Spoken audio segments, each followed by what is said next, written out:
Ito na yung good morning.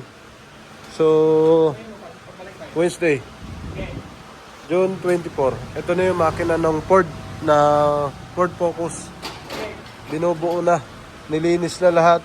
Ayan, naikabit na to. Pati yung head. Ayan. Andiyan na sa loob. Malinis na lahat yan. Tapos sa ilalim na lang ang binabanata ni kaibigan ko. Hindi ko naman. So, dito tinitira ni yan. Ano yan? Torque na yan? Hindi pa. Hindi pa. So malinis na.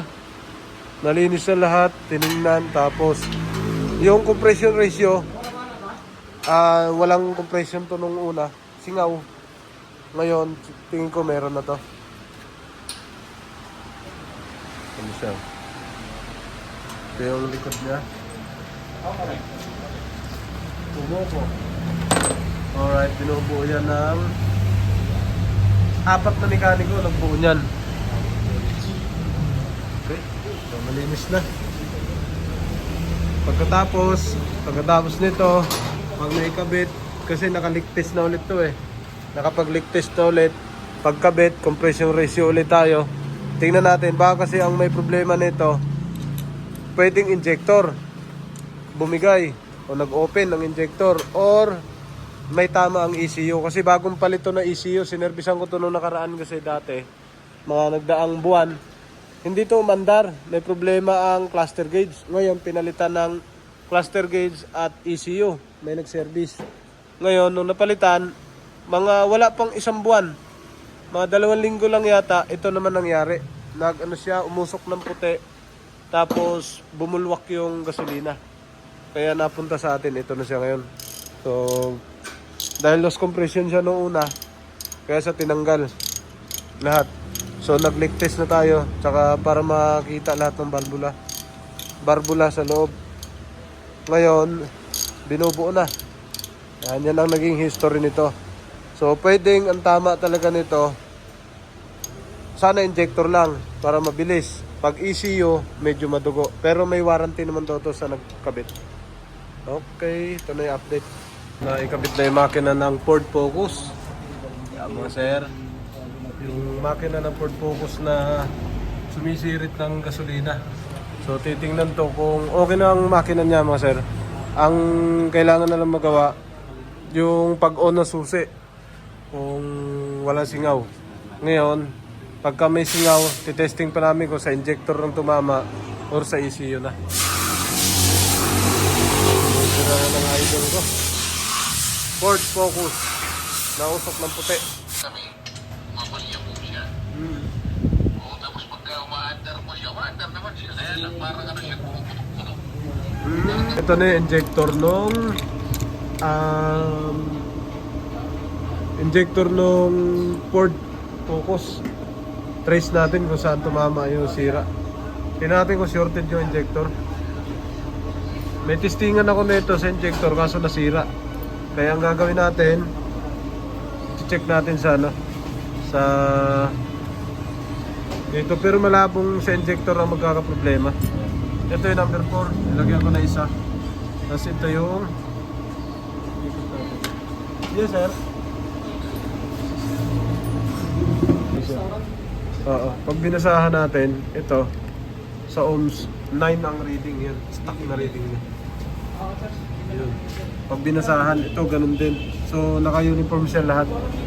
Ngayon, pagpalitin natin mamaya kung saan siya sisirit. Kung dito ulit sa 4 na to o dito siya sumirit sa kabila. Ito yung sumisirit na injector. Ito dito yon. Ililipat natin, ilalagay natin dito. Pagpalitin natin sila. Okay? After ito, testing nga ni paring Ariel uli. Pagkatapos, nasalpak na yung makina. Pagkasalpak, na-testing yung injector kung saan. So, ang ginawa, yung may o-ring pre na nilagyan ko ng tanda, yun lang pinagpalit mo. 1, 2, 3, 4. So, ito yung malakas nung una. Pero meron din to pre, mahina pre. Ito, meron din to eh. Ito, sa uno. Tuloy-tuloy. Okay, ito yon. Tapos nilipat ni paring Ariel dito, yung dalawa. Kaya lumipat dito sira. So may problema injector. Normal lang to sa mga ganitong gasolina. Gasoline type engine. Bumibigay talaga minsan yung injector pagka matagal na. So yun ang papalitan. Injector. Isa pa. Teka. Bakit may lahat to pre? O-ring. Ano yan, para hindi gumalaw. Ito yung pinaka-stopper niya. Okay.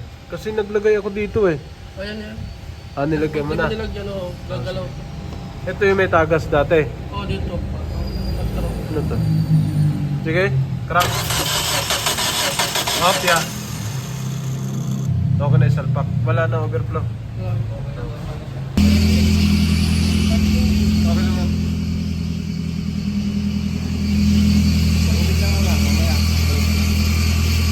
Lunos na yan, lunos. Pero na compression test mo na, pre, no? Wala na.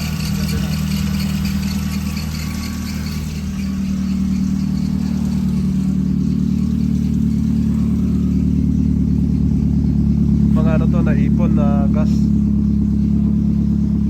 Naipon na gas sa tambotyo. Lalabas ko lahat yan. Ayun. Napalitan na ng injector.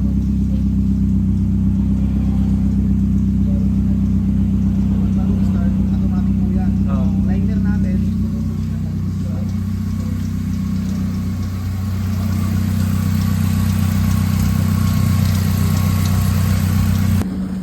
Yun, ito yung Ford Focus na bumubuga ng usok, yun, no? Nausok pa rin yung tira ng tambotyo. So ang problema niya, tinignan natin yung ECU tsaka injector. Tingnan natin. Basta pagkalaman natin, may fault code to mga sir, barometric.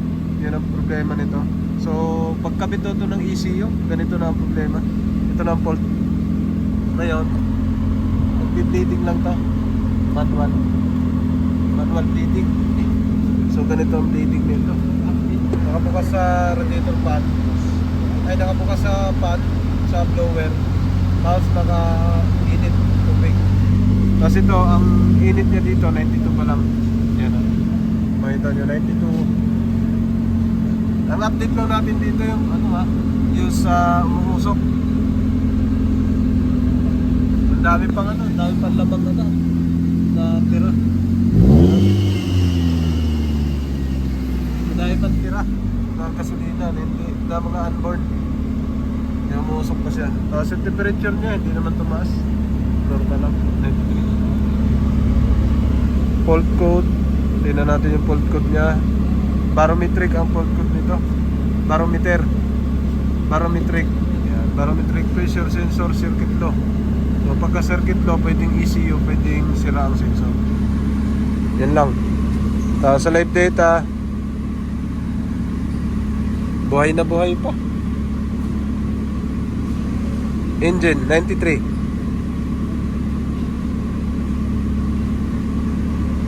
93.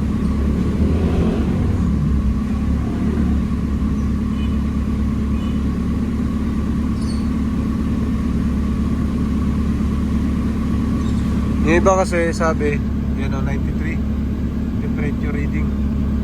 Natingnan daw sa scanner yung injector nung una nung dinala to rito. Ngayon, nung tinignan kasi sa scanner to, ang fault code niya cylinder misfire, injector 4, cylinder misfire 4, cylinder 4 misfire. Yun ang fault code. So kung sa injector titingnan, wala pong live data ang injector dito. Walang live data. So naka-all data yan, no? Hindi ko lang sa ibang scanner, pero ito na ang data na binibigay niya. Walang data to sa injector. Pero ang fault code cylinder 4 yan, no? Cylinder 4 ang naging fault code niya noon. Wala pa, 93. Bumaba. Temperature yan.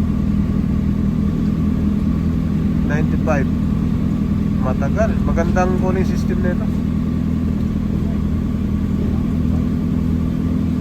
Yun ang hindi na namin nag-live data sa injector kasi nung live data nito, wala namang live data sa injector. Tapos nag-actual na kami, kaya kung nakita nyo bakit namin pinabuga, yun yung ginawa namin. 95, isa na lang. Ayan na. Dalawa na lang. 96.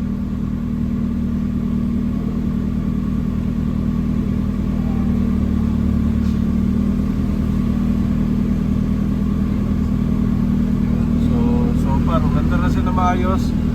Na actual na rin ang injector kanina, maayos. Wala nang buga pagka inon ang susi. Tapos pagka ini-start, sakto na yung pisit niya. Okay. Ayan na. 97, isa na lang. 100? Ah, okay. 100. 98, bumaba 100, tapos bumaba na ng 98. Ah, yun pala yung 100. Oh. Tapos 98.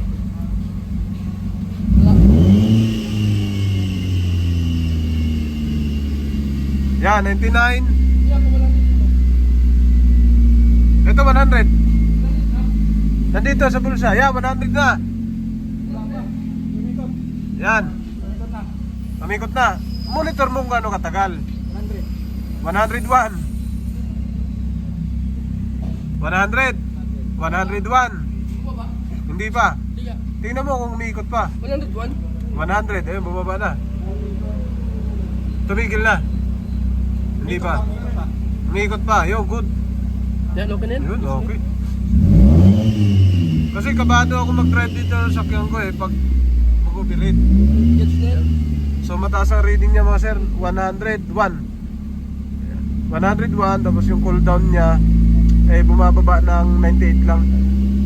Mababa ang cooldown, mataas ang heating temperature reading. Yan o, ikot na yan. Umikot! Umikot! 101, magko-cooldown na yan. Ay, nag-102. Ganun.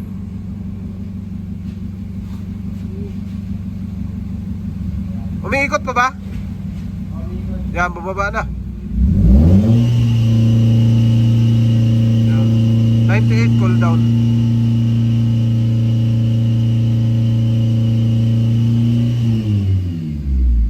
Yun. 99. So 98 lang talaga. 101 100, 99, 98. Apat lang. Ganun lang siya kababa. So okay na to mga sir. Bumaba na. Right. 102. So let's go. So tumabog ko sa tapya. Ito na. Yung Ford na nag-overflow yung gasolina na umusok ng puset. Maandar na siya ngayon. Binibira ng mekaniko talaga. Pinagtulungan nilang gawin. So binunot yan. Parang engine refresh na nangyari. Dito sa likod, tingnan natin. Wala nangyari. Gaano kalakas ang usok. Ayun.